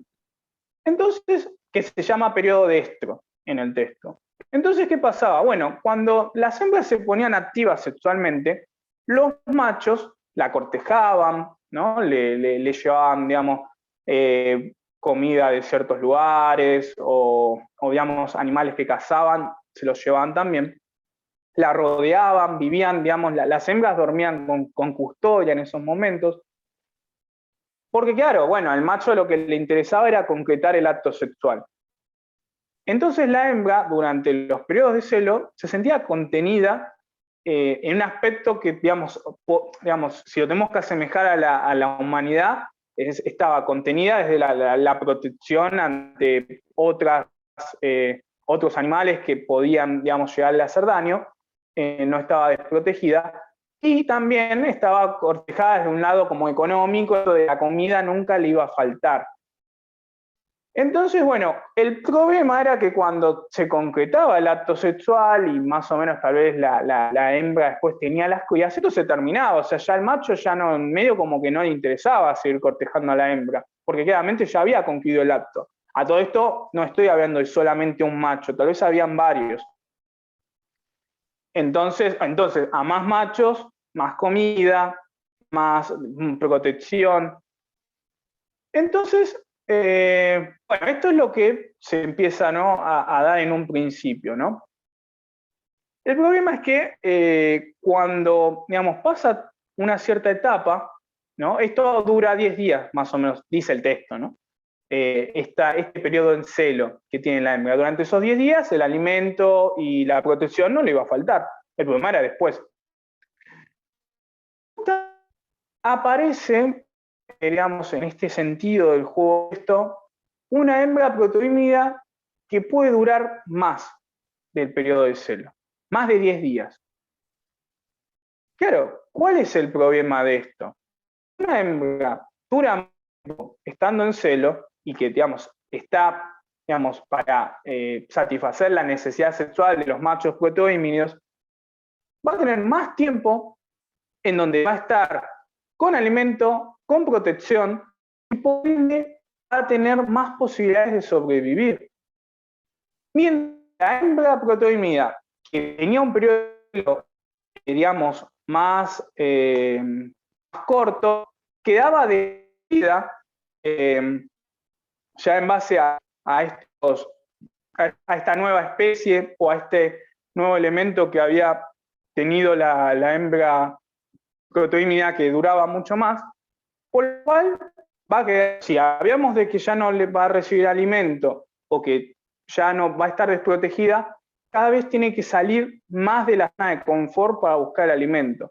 Y eso puede ocasionar que la mayoría de las hembras prototímidas que tienen un periodo en celo más corto mueran. ¿Y quién termina sobreviviendo? La hembra prototímida, que tiene más tiempo para poder estar en celo y poder estar, digamos, con todo este cortejo que mencionaba. Y así, bueno, ven como poco a poco vamos hablando de la evolución. Porque sin estas dádivas, la vida era dura, ¿no?, en ese momento. Porque estamos hablando de un lugar donde todo es dominado por la fauna salvaje. Y si bien estamos hablando de primates, hay seguramente animales que son mucho más agresivos y digamos, que pueden tener digamos, esta capacidad como para asesinar a las hembras prototímidas de muchas maneras, sobre todo si van solas. Y bueno, en ese aspecto, nada, por eso mismo, como bien le mencionaba, la hembra que podía tener mucha más protección y que no tenía necesidad de salir a buscar afuera lo que le traían, claramente que iba a sobrevivir. Y claramente, y además de la hembra, la cría que tenía luz. Porque también si podía mantener más periodo en celo cada cierto tiempo, y digamos, si después la cría estaba, tal vez la hembra le cortejaba también a la cría. Era todo como, bueno, una cadena, ¿no? El macho cortejaba a la hembra y la hembra cortejaba a su cría para que pueda alimentarse y pueda sobrevivir. Y esto tal vez las hembras protoimidas que no tenían tanto tiempo en celo no lo podían hacer. Entonces, bueno, acá ya empieza el texto a decir que la selección empieza a favorecer a una cierta especie, que era justamente la que tenía más periodo en celo, más actividad sexual. Mientras más actividad sexual tenga la hembra, más beneficios va a poder llegar a tener. En base a esto, entonces, bueno, acá es donde, digamos, hace un juego con esto tal vez del ciclo menstrual, digamos, que si copulaban durante un periodo más largo, iban a poder tener cambios en la vida diaria, y digamos, y todo. Entonces acá empieza como el juego de roles de, bueno, ya más específicos del, bueno, el macho y la hembra, en donde el macho tenía que tal vez encargarse de las cuestiones que iban alejadas de la familia, o de tal vez ir a buscar el alimento, o ciertos elementos que estén afuera que representaban un peligro, mientras que la hembra se quedaba en el lugar de confort o de cuidado, de protección, con las crías, y se encargaba de mantenerlos, de cuidarlos y todo. Básicamente acá lo que está empezando a obrar Fischer es decir, bueno, ¿por qué se da este rol después en la sociedad hoy ya claramente yo creo que está desterrado, pero en algún momento del hombre que sale afuera y la mujer que se queda en casa? Y bueno, va a haber una serie de elementos que ya se empiezan a jugar, que tiene que ver tal vez con el intercambio de los alimentos, ¿no? Que ya se empieza a volver a hacer como una dependencia económica, ¿no? Es decir, el alimento es lo vital para que los primates sobrevivan, los protohímidos, y bueno, se vuelve como el lazo conectivo entre el macho y la hembra. O sea, ambos se necesitan. No es una cuestión que bueno, solamente pasa por el lado sexual, sino que también es por el lado ya del alimento, en donde empiezan a crearse, lo va a llamar la autora, unos pequeños lazos débiles. Débiles tal vez porque, bueno, era como, es una relación un poco forzada. Pero realmente entonces los machos buscaban un placer y las hembras buscaban el alimento. Entonces, en base a esos intereses, se formaba una unión que era esencial para sobrevivir. Y acá es donde, bueno, había ya de la travesía, que a mí a partir de acá el texto tal vez se me empieza a hacer más interesante, porque, bueno, empieza a decir, ¿no?, que las hembras protoimías que también, digamos, más sobreviven son las que tal vez mejor producen los orgasmos, lo dice así el texto. Tal vez llama, ¿no?, un poco la atención en el sentido de que estamos hablando de primates y no se saben a qué se refiere, pero en base a que, bueno, le puede generar al macho más satisfacción, bueno, va a ser también la hembra la que va a terminar teniendo mayor capacidad de sobrevivir. Y después va a hablar de la intimidad. O sea, ya no es como antes, que el macho buscaba una hembra, tenía la relación, se iba, buscaba otra. Ahora es como que ya empieza a unirse, ya empieza a tener un lazo con una hembra de manera como individual, y en donde empieza como a interesar esto de que, bueno, yo estoy con vos y no me interesan, digamos, las demás hembras protoínidas, yo quiero estar con vos. Y entonces, en base a eso, empiezan a aparecer los sentimientos, empiezan a aparecer las emociones, que empieza a narrar la autora, que van desde los celos, desde, digamos, o sea, ya el cortejo pasa a ser más que una necesidad, también hasta, bueno, las ganas en realidad de que, bueno, yo es como una relación familiar, ¿no?, en donde empieza a darse todo esto de la alegría, de la tristeza, de la felicidad, o de la ira, de la agresividad, en base a también ciertos puntos, y que, bueno, cuando, digamos, la autora menciona todo esto es cuando se da el contrato sexual. Es decir, no es solamente que hay un contrato en base a la necesidad de sobrevivir del lado sexual o del lado alimento, sino que también ya hay lazos sentimentales, emocionales que nos unen. Y no solamente hablo con digamos, en pareja, sino también que el macho ya va a empezar a interesarse por las crías, ya las empieza a cuidar, ya las empieza a ¿cómo se dice?, a interiorizarse en lo que le pasa, en hacerlo conocer poco a poco el mundo, el hábitat en donde vive, el entorno. Y bueno, realmente entonces es como que ya se empieza a dar todos esos lazos que poco a poco no se veían, por decirlo de alguna manera, en el principio del texto. Y bueno, en base a esto, acá empieza como a hacer una relación, bueno, ¿qué pasó para que hoy seamos, o sea, saliendo un poco de este juego de relato, qué pasó para que hoy seamos lo que somos hoy? Y va a hablar de la altura, de la diferencia tal vez de los hombres y las mujeres, ¿no? El hombre es como que el macho tal vez desarrolló como cierta capacidad, ¿no?, de altura que las mujeres no. Es más, bueno, cito textual, acá había de hombres 20% mayores en cuanto a la altura y la mujer tal vez un poco menor.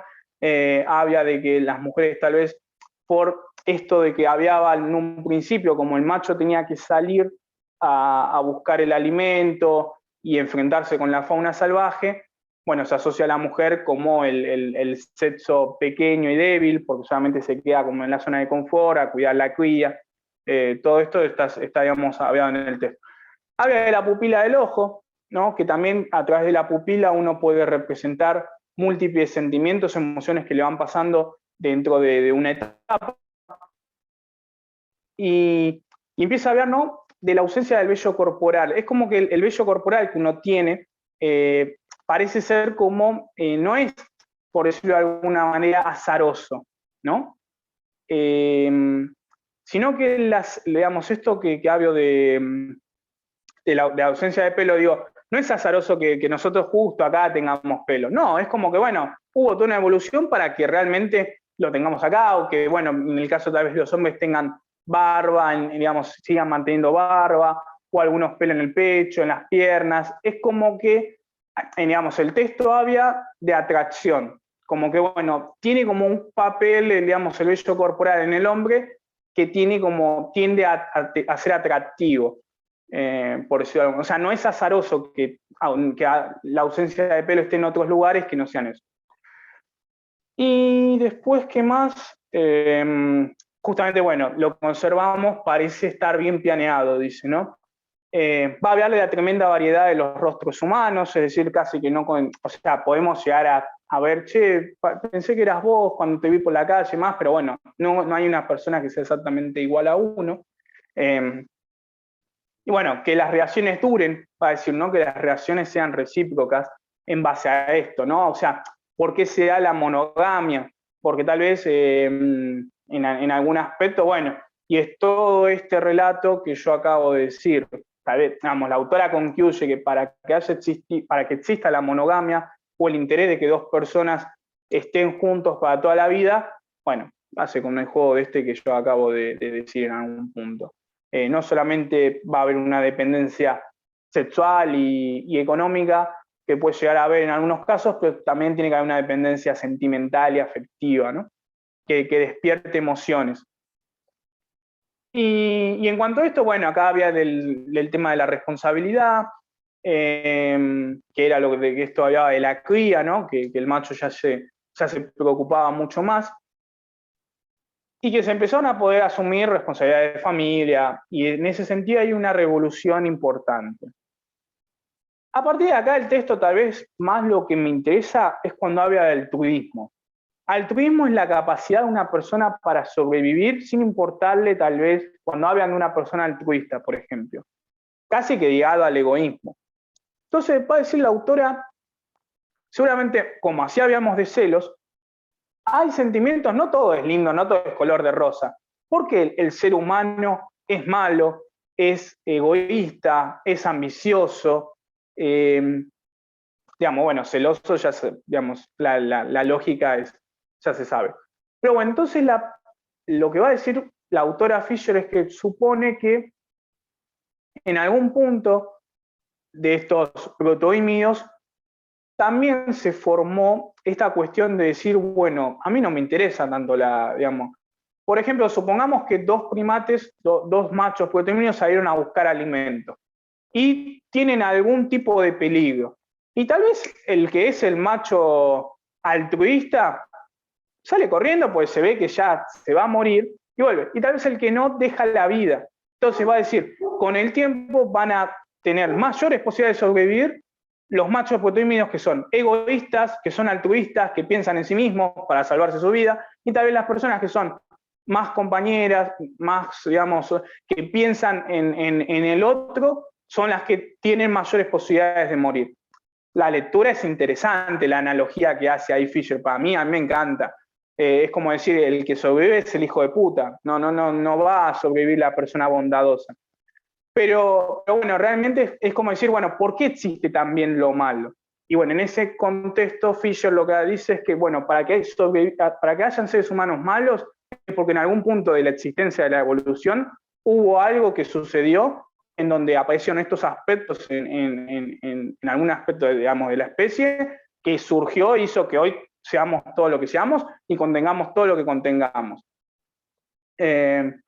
Pues, bueno, habla también del caníbal, del asesino, o sea, tal vez aquella persona que por placer va y ya no pasa por necesidad que se alimenta de otro, sino que lo hace por placer.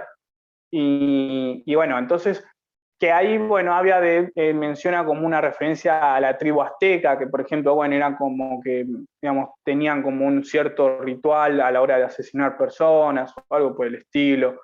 No tengo muy bien la referencia acá, pero sé que lo menciona la autora. Y bueno, realmente, como también, bueno, podemos hablar de sectas, podemos hablar, ¿no?, de otros elementos ligados a lo que tiene que ver con lo asesino.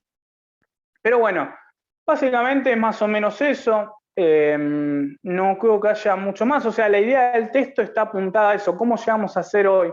Y es un relato que es, digamos, producto de la autora, que, bueno, supone existió esto en base a los machos y hembras protoímidas, cómo se dio, y bueno, para mí lo más importante es en realidad cómo se da el contrato sexual. Después, bueno, el tema del altruismo y todo, es algo que a mí me llamó mucho la atención, que también lo pueden agregar seguramente en la respuesta del desarrollo, pero que bueno, lo que busca acá es que con ese egoísmo se puede explicar realmente muchas conductas sociales que nosotros, digamos, en algún aspecto podemos considerar malas, negativas, claramente, pero bueno, si uno se pone a pensar, pero ¿cómo es que hay personas que son así, ¿no? Y bueno, ahí va todo, ¿no?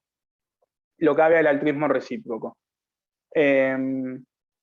Así que bueno, no creo que haya mucho más respecto al tema de la evolución. No sé si alguno quiere hacer alguna pregunta, igual yo ahora ya después, si no, paso al racismo. Hay algo que creo que me olvidé de Darwin de mencionar, es que él, si bien menciona el proceso de variabilidad, a la hora de la supervivencia, ¿no?, del más apto, que hay cuestiones de genética y demás, él también va a mencionar, igual no sigue siendo lo mismo para mí que la generación espontánea, es que hay especies que por algún motivo sobreviven por capacidades del azar.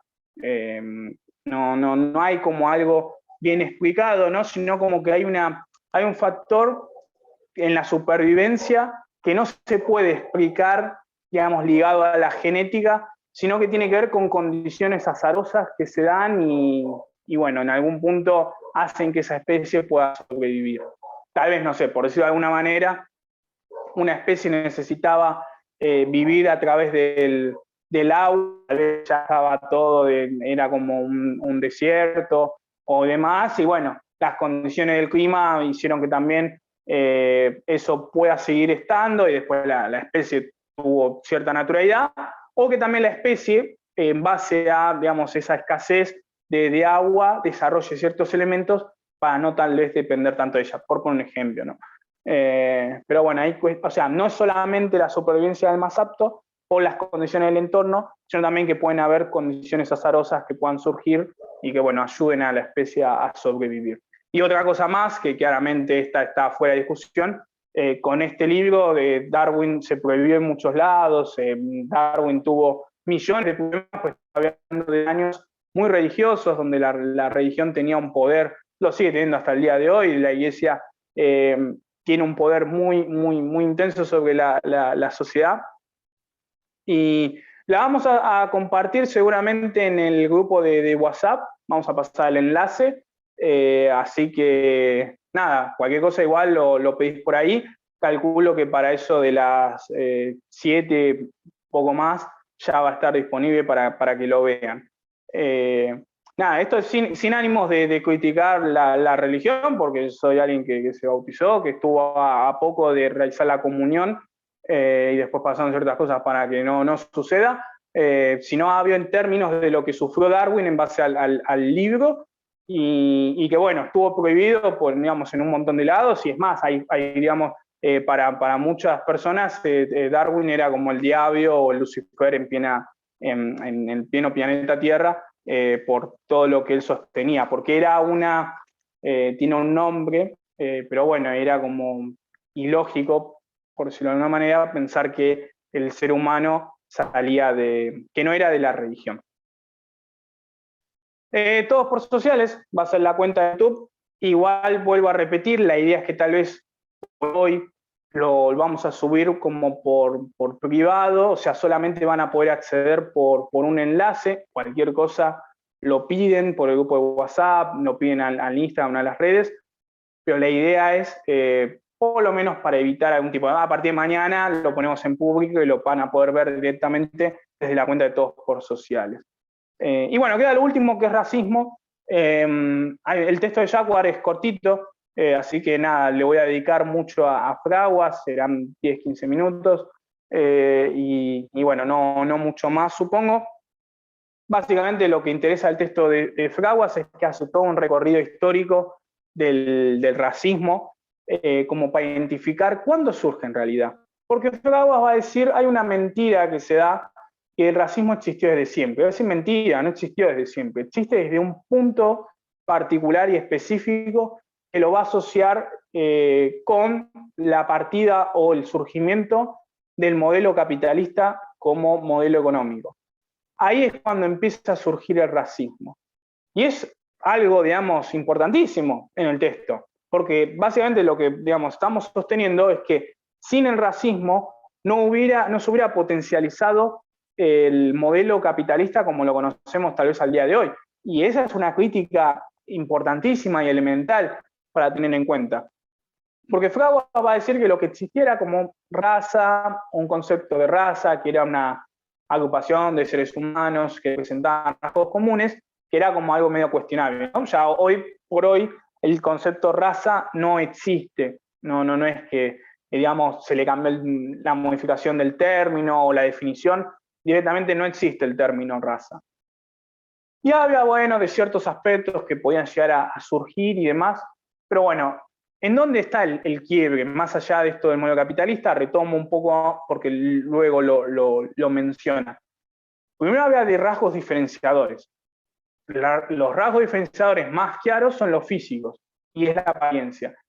Y acá es donde va a empezar a ser, digamos, un factor de diferencia el color de piel, en donde va a haber unos y otros, y en donde las clasificaciones son arbitrarias.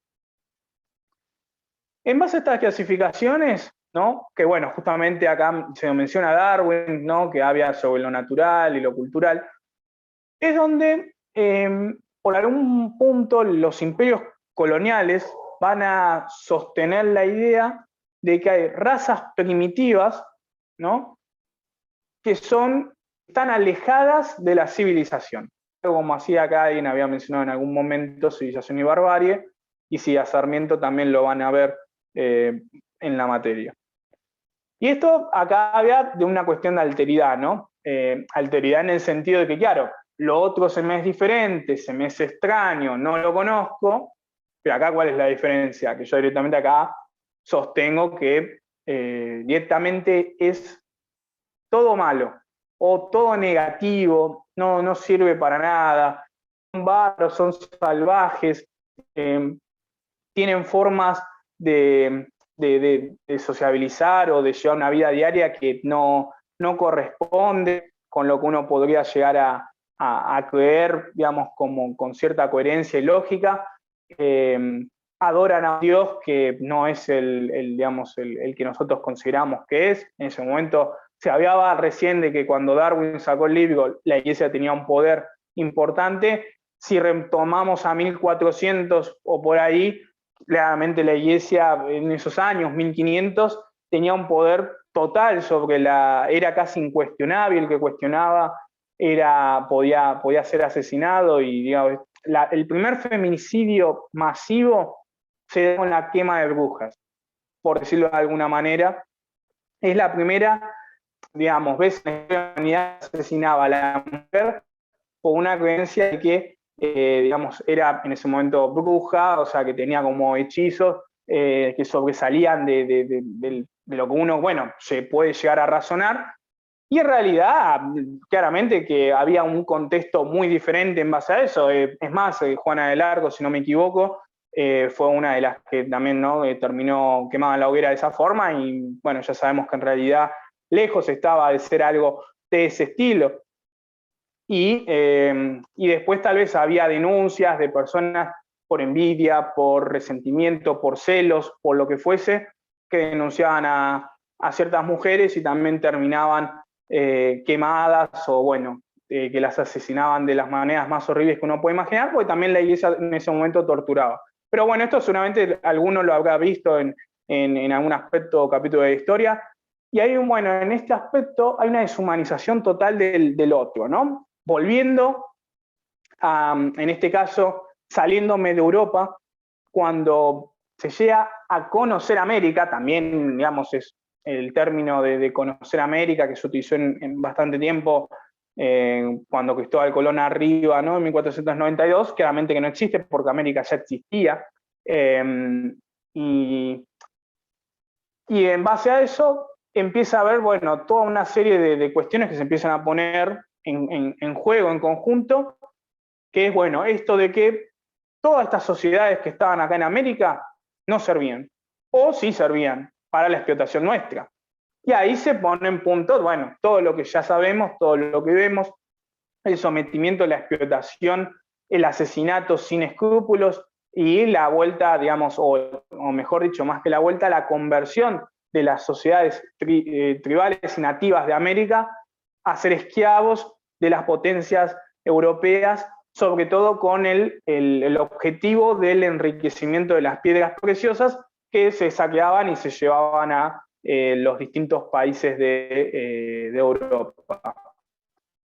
Claramente, bueno, ya sabemos que España, Portugal, Francia, si no me equivoco, es más en África que lo explota, y bueno, Inglaterra lo mismo, en África y en Asia. Pero bueno, en algún punto hay un texto que todavía no lo vieron, pero que menciona que nada se compara con lo que pasó en América. Absolutamente, o sea, en África la pasaba muy mal las sociedades nativas, en Asia lo mismo, pero que en América lo que sucedió fue, o sea, en comparación, fue muy grave de todo lo que sucedió. Y bueno, básicamente ya para empezar a adentrarnos un poco en el término, o en mayor, digamos, la cuestión, digamos, esta de racismo y que viene ligada a la cuestión del capitalismo, ya decir, bueno, ¿en qué se basa esto de ¿qué tiene que tener una persona para ser superior, por decirlo de alguna manera? Bueno, dependía del clima en donde nacía. Se creía que un clima templado, cálido, favorecía a las personas digamos, con mayores, que ya, digamos, por haber nacido en algún lugar X, ya con ese sentido ya se atribuía una superioridad. Por el clima, no había mucho más.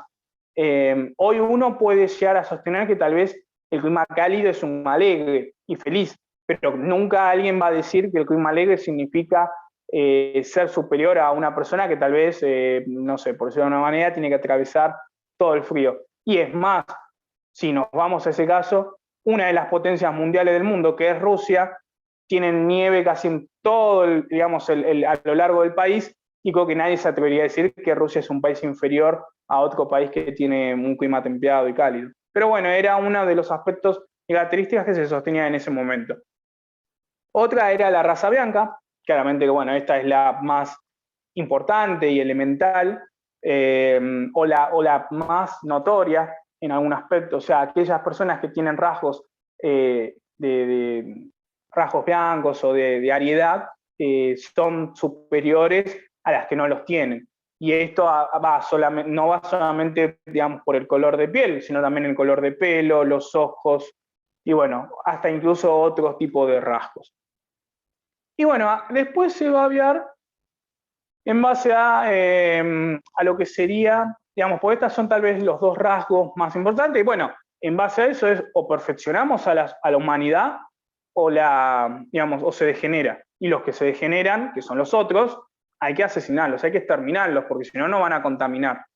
Ha habido, digamos, traspaso limpio, más o menos, eso en el texto obviamente no va a estar, pero sí habla de que la degeneración es producto de las otras personas que en este caso no estaban ligadas al centro de Europa.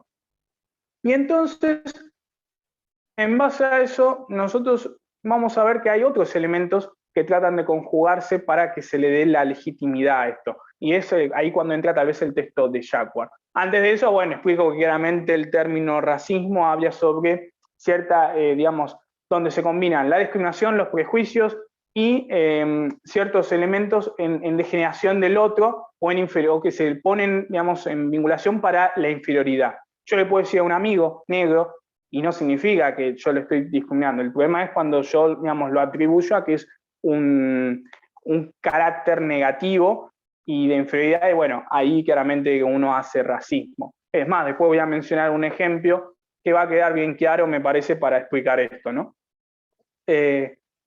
Pero bueno, entonces ya empieza, digamos, lo primero que se va a ver es que el concepto de raza ya empieza como a quedar un poco descartado, ¿no? Pues empieza a darse toda una serie de investigaciones de que el concepto de raza no es posible. ¿Pero por qué? Porque la agrupación de rasgos comunes en un principio que se hablaba y que después puede llegar a tener esto de que si yo agrupo seres humanos, digamos, que tengan una cierta particularidad, por ejemplo Europa, los de Europa son todos superiores y los de América Latina en este caso, o América, no, son todos inferiores.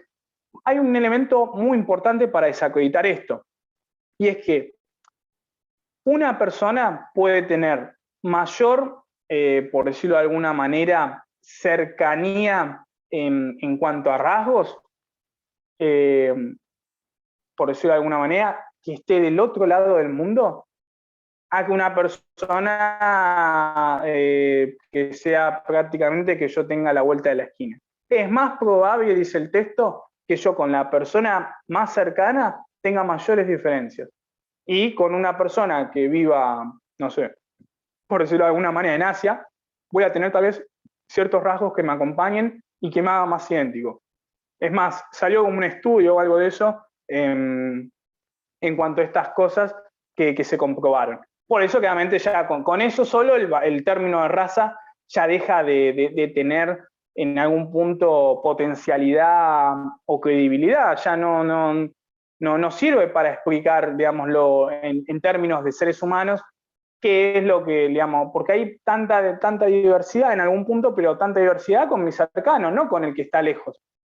Y eso es bueno, cuando justamente se empieza como a dar toda esta serie de cuestiones para empezar a dar vuelta un poco la historia, ¿no? Si se quiere.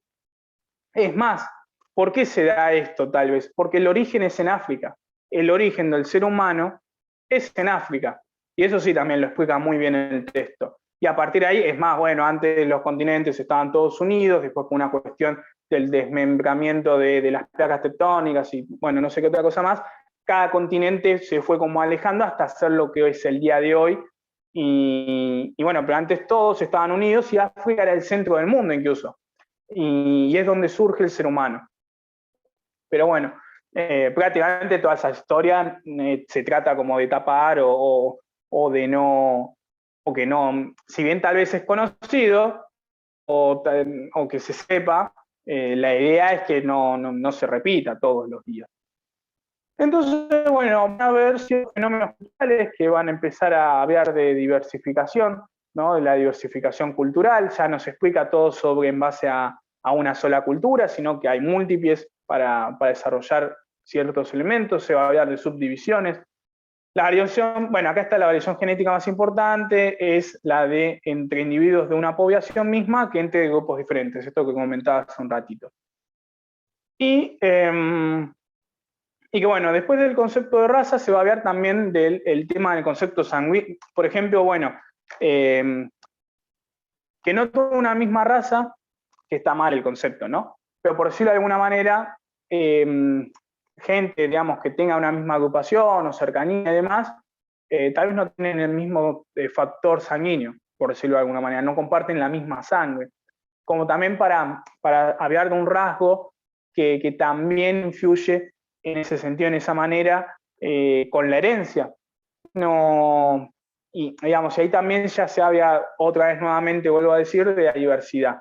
Y así, bueno, hay otras cuestiones que se empiezan a combinar o a dar, en donde el otro ya no lo empezás a mirar tan mal, decís, che, al final estoy compartiendo más cosas con una persona alejada que con las que yo considero mis cercanos, mis afines. Y bueno, entonces, digamos, lo que el texto tal vez trata de decir es que las fronteras son culturales, no son de, digamos, por lejanía, y la cultura realmente arraigada, y yo ahora después voy a traer un ejemplo, generalmente la cultura no sirve para justificar y legitimar todo esto.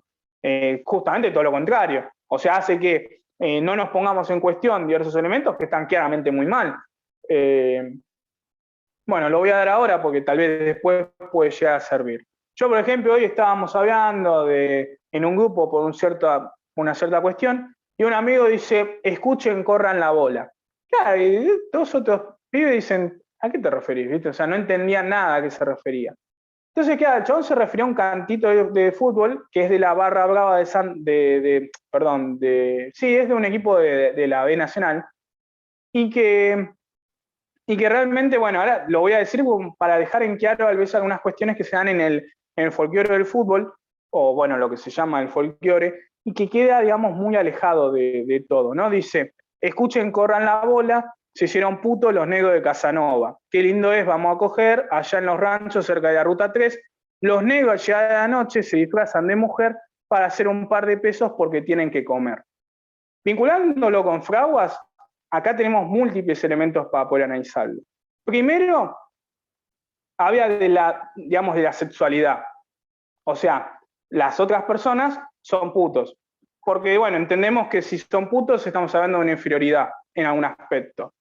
Además de ser putos, tienen que ser negros. No pueden ser blancos, rubios, no, con un cierto matiz. Tienen que ser negros. Los vamos a coger, porque encima tiene que haber como una cierta, o sea, brutalidad o de coacción sexual, digamos, en ese aspecto, para, digamos, también realzar la superioridad de uno. Bueno, el lugar, la Ruta 3, vuelve a nombrar los negros, al llegar la noche, se disfrazan de mujer. Ahí hace la diferencia también de género. Es como que, bueno, también mujer se asocia, digamos, en este caso a la inferioridad. Y encima todo esto para hacer un par de pesos porque tienen que comer, porque también, digamos, si vos sos puto, sos negro, y por algún aspecto, digamos, y demás, tenés que ser pobre. O sea, todo eso combinado en 8 renglones de una canción. O sea, imagínense, digamos, es para ponerlo digamos, en contexto todo lo que estoy acá hablando y expresando que es ¿y tiene algún correlato? No, es todo arbitrario. Y es todo en base a la inferioridad de la otra persona, que en realidad yo atribuyo, porque en realidad, digamos, vuelvo a repetir, todas estas características que acabo de mencionar es en base a una cuestión que está arraigada en el caso de del fútbol, tiene que ser de esta manera de que, bueno, en el texto mismo, y por eso lo traigo, no es que lo traigo también de manera por azar, habla de los cánticos de fútbol y habla, si no me equivoco, de una canción, cómo le cantan a Boca. Todas las hinchadas igual tienen una canción en donde por lo menos mencionan a la otra persona que son putos y demás. Y sin embargo, por ejemplo, y esto yo lo vi en un final de Comunicación 2, cuando uno habla, el que nos salta es un inquies, había como, o sea, no hay una falta de respeto ahí, sin embargo. O sea, sí hay veces que, bueno, se menciona piratas, traidores y demás, pero eso está ligado a la historia por Malvinas. Pero es como que, bueno, yo tengo que saber porque si no, todo lo contrario, es como que se ha vuelto a los roles. Si yo no salto, soy inferior al inglés.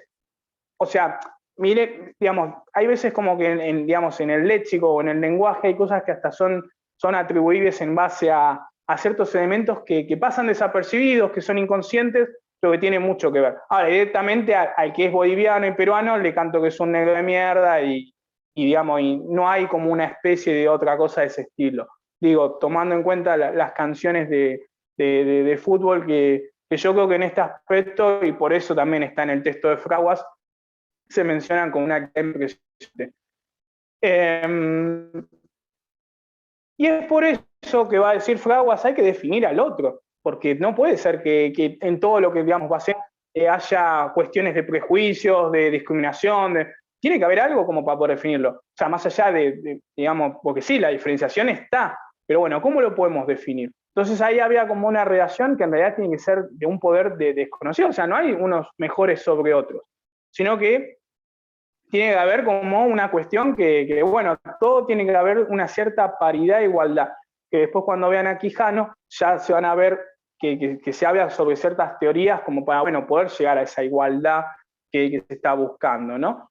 Pero bueno, está eso, nuevamente vuelvo a repetir, el origen del racismo está vinculado a la emergencia del capitalismo, o sea, es un invento moderno, era necesario inventar algo para que sea, digamos, un grupo inferior sobre el otro, para que las potencias europeas puedan saquear a las colonias de América, o de África, de Asia, y ustedes dense cuenta que la mayoría de los países que son pobres son de este lado digamos, del Ecuador, mientras que los países que son ricos son todas las potencias y demás, que ya claramente empezaron con otro tipo de perfil cuando saquearon absolutamente todo a otros lugares.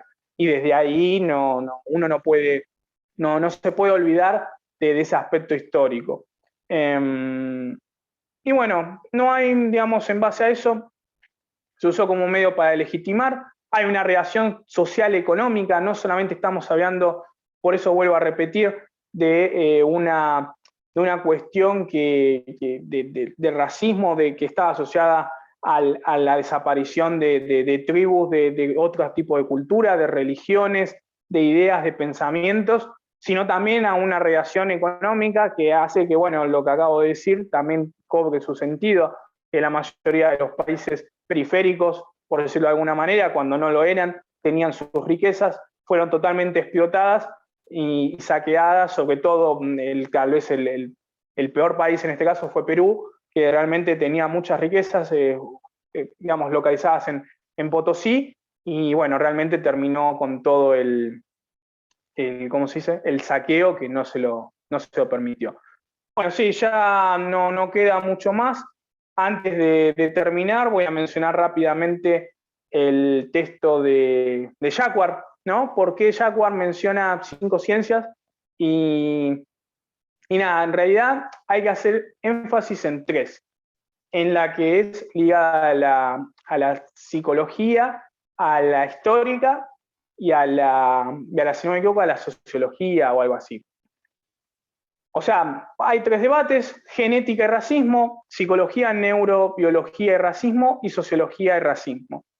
En la primera, en la que es la genética del racismo, es imposible clasificar la raza humana por los intercambios masivamente migratorios que hay. O sea, yo no puedo clasificar, vuelvo a lo mismo, raza humana, el concepto ya no existe, a una raza porque hubo tanta vinculación entre unos y otros, tanto intercambio cultural, que yo ya no puedo clasificar a un grupo de ser humano que comparta las mismas características porque no existe, porque es mentira, digamos, sería falsear a la verdad. Eso con genética de racismo. Y que también, digo, después está vinculado en el ADN mismo. Ya no hay personas que compartan el ADN. Esto es lo que acabamos de decir nuevamente. Yo puedo tener, en ese sentido, más cercanía de ADN con una persona que tal vez vive en el otro lado del mundo. Con psicología, neurobiología y racismo, ¿qué pasó? El coeficiente intelectual, que para aquella persona que no lo sabe es una variable para medir la inteligencia de las personas, no tiene sentido, va a decir Jacquard. ¿Por qué? Porque se basa o compara, mejor dicho, a personas con culturas en contextos distintos sin tomarlo en cuenta. Es decir, el coeficiente intelectual se mide en base a comparación a otras personas con culturas totalmente diferentes, en contextos totalmente diferentes, Y algo más, esos parámetros que toma para la coeficiente intelectual son parámetros eurocentristas, mirada de Europa. Es decir, una persona que no tenga, digamos, o que no sea de Europa, o que no tenga esos ciertos parámetros, seguramente tenga un coeficiente intelectual mucho menor, pero no porque no, digamos, no porque le corresponda menos coeficiente intelectual, porque los parámetros están mal, pero están mal en algún punto también intencionales, porque claramente así, quienes van a tener mayor coeficiente intelectual, las personas que salen de Europa, que salen de Estados Unidos, personas ligadas, ¿no?, a ese modelo eurocentrista. Y por último, sociología y racismo, va a ser que las interpretaciones subjetivas de las situaciones económicas favorecen el racismo. Es decir, cuando uno hace ciertas interpretaciones sobre la economía en un determinado país, claramente que tiende al racismo. Esto de, por ejemplo, podemos decirlo, vienen acá los paraguayos, bolivianos a sacarnos el laburo, cuando la cuestión está mal. Y no hablamos de que tal vez vienen otras personas y, digamos, se apropian de un montón de tierras que son de otros lados del mundo, o que otros llevan la guita afuera. Bueno, claramente que siempre, digamos, cuando se habla en términos económicos, el plato roto lo pagan aquellos sectores que siempre tienen una carga estigmativa, sí creo que lo dije bien, en la sociedad, o que tienen lleno de prejuicios y todo eso. O porque, bueno, no les cobramos la universidad de una arancel a los extranjeros, y cosas de ese estilo, que realmente después en el PBI no impactan demasiado, pero que claro, cuando la situación está mal, vuelvo a repetir, los primeros apuntados son estas personas. Y claramente, bueno, y no van a ser solamente apuntados en países digamos, de la tercera línea, por decir en este sentido, sino hablo también en otros lados del mundo, en Estados Unidos, en Europa, ni hablar, en donde claramente que ahí el racismo es mucho más fuerte, ¿no? Porque tal vez hablan de países civilizados, y en realidad también hay una cuestión muy importante que se vincula en juego. Bueno, esos son los 3 elementos de Jaguar. Creo que había de una cuestión histórica y demás, pero yo destaco estos 3 porque son los 3 que a mí me hicieron destacar en su momento de la cátedra: genética, racismo, psicología, neuropsicología, racismo y sociología, racismo. Son los 3 elementos y principios más importantes en el texto de Jaguar para determinar, bueno, por qué hay racismo en algunos casos o qué factores influyen para favorecer al eurocentrismo. Bueno, no quiero hacerlo mucho más largo, si es que lo fue. Nada, creo que ya está todo. Si alguien tiene alguna pregunta o algo para hacer, vimos alteridad, evolución y racismo. Lo vuelvo a repetir, son las 3 categorías para mí importantes a diferenciar, y que los textos estén vinculados entre ellos, me parece que por ahí viene la cosa.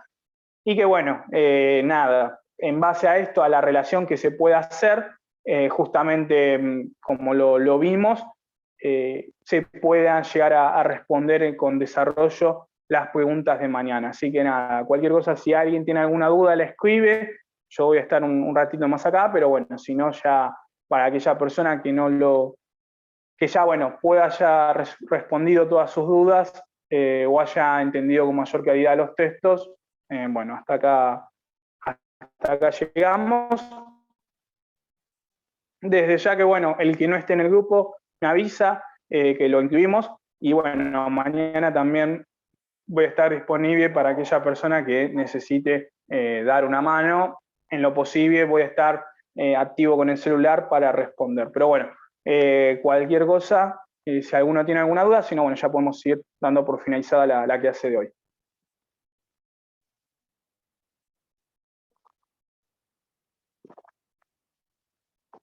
Recuerden que, bueno, es interesante el tema de los ejemplos, pero que, bueno, no se dejen llevar mucho por eso, sino que, bueno, hagan una relación con los conceptos y con bueno, en base a los conceptos, al desarrollo y a esa matiz importante para mí que tiene que ver con respecto a todo eso. Por ejemplo, en el caso de Fisher, más allá de los conceptos, sí pueden hablar del desarrollo de los machos y las hembras protoímidas. Yo tomaría, si hay una pregunta que sea elegir, tomaría esa, claramente, pero bueno, es porque es el texto que más me llama la atención. Pero bueno, cada cual después se dará cuenta en base a qué puede ser. Así que bueno, Cuando veo que no hay más dudas o consultas, nada, lo vamos dejando acá. Y bueno, cualquier cosa estoy en el grupo, por si alguien no tiene número, 11 37 04 23 80, 11 37 04 23 80, igual estoy en el grupo, pero bueno, o preguntan en alguna de las redes sociales por mi nombre, por Julián Lanes, y bueno, mañana encantado de tratar de darles una mano para que, bueno, puedan aprobar este parcial. Así que nada, bueno, ya veo que ya se están retirando, así que, bueno, nos vemos y bueno, esperemos que todo salga bien, ¿no?